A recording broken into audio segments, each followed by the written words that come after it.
Okay, good morning, good afternoon, good night, whenever you're watching this video. I'm Austin, and this is Following Jesus, episode 57. I am doing Following Jesus live. It's been a minute, not a minute, it's been like 3 days. I actually had went to a convention. I wanted to focus, a church convention. I wanted to focus more so on that than, doing Following Jesus. So I took a break to do that. But I am back. I was feeling uh I needed encouragement tonight. So I did what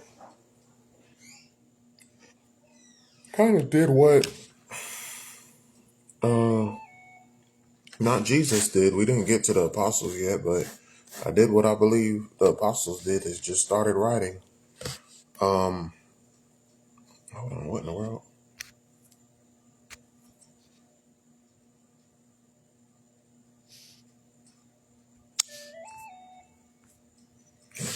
Did what the apostles did. I just started writing. I Googled it. I was like, look, I'm sorry. I Googled it. What I wrote, I posted because ended up writing a lot. So I posted it below in the comments so you can read it. If you can follow me while I read it, then you're a wizard, Harry. But yeah, here we go. That's what I'm gonna do for this episode. It's 11 o'clock, so I'm just gonna read what I wrote. Hopefully, it encouraged someone, and hopefully, you have an understanding. Um, I feel a little stupid typing this to myself, but I feel so guilty, and I Googled it and found out that typing my feelings to myself may help. I feel like I obey the voice of God sometimes, but then later I am grieved when I obey, especially if nothing seems to come of it or someone misunderstands my sincere intentions. If I apologize to someone that I feel like I hurt as God's representative, then they don't. I'm sorry, if I apologize to someone that I feel like as I hurt as God's representative and they don't respond or forgive me, I feel so guilty, but I can't take back the things I may have said or did to hurt them because usually I meant to do it or say it. This means my apology is both sincere and insincere. If I do apologize, though, I'm relieved that they accept my apology. No, I'm sorry. If I do apologize, though I'm relieved that they accept my apology, but then God may be angry with me for that same. I'm sorry, I need to read that again. This means my apology is both sincere and insincere. If I do believe, if I do apologize, though, I'm relieved that they accept my apology, but then God may be angry with me for that same apology. Spiritually speaking, I feel like Saul may have felt when he was told to destroy the Amelikites. If I hurt people's feelings and it's by God's commandments, then I believe it will turn out for their good. However, if I hurt people's feelings and I'm wrong about hearing from God, not only am I a tyrant, but I'm a total nutcase and the exact opposite of God, an author of pure confusion. But if God supports a cry out against the wrongdoings that people around me may be guilty of, then why on earth do I feel so guilty when I speak against it? I don't want to hurt the people. I don't want to hurt the feelings of the people around me, but in most cases, I don't receive the same luxury.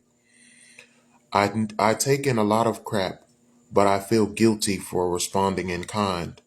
I don't like to feel guilty, but it is indeed that same guilt that makes me feel like less of a monster than they are.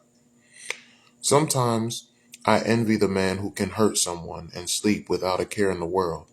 It sucks that I need the very people I speak against to tell me how they perceive me, because while I do work against them, I'm also working for them, and only they can tell me how I truly make them feel. So I look to the ones I hurt for the effectiveness of my message. It's annoying being a friend to your enemies. I'm looking for the efficacy of a. I write way better than I talk, guys. I'm sorry.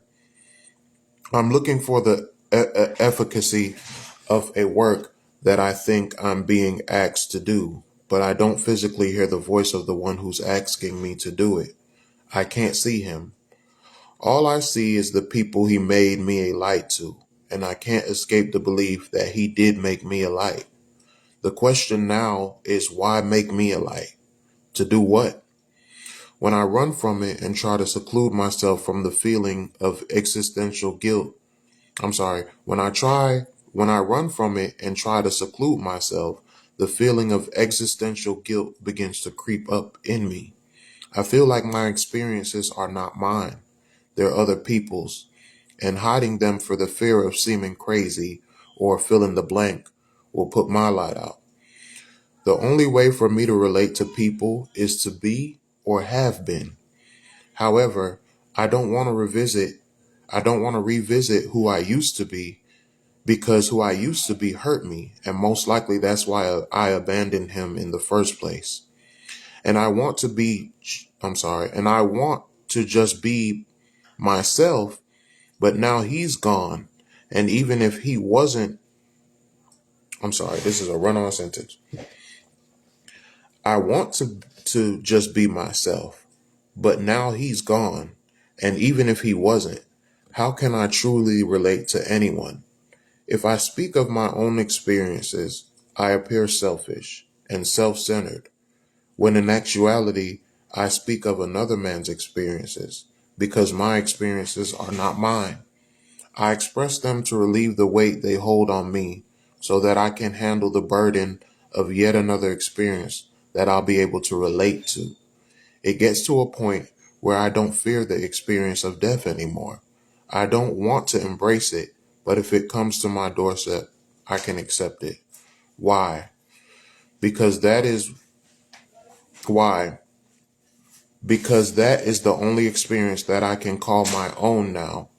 Because no one can share. I gotta read that again. I'm sorry. I don't want to embrace it, but if it comes to my doorstep, I can accept it. Why? Because that is the only experience that I can call my own, because now no one that I share it with can truly relate.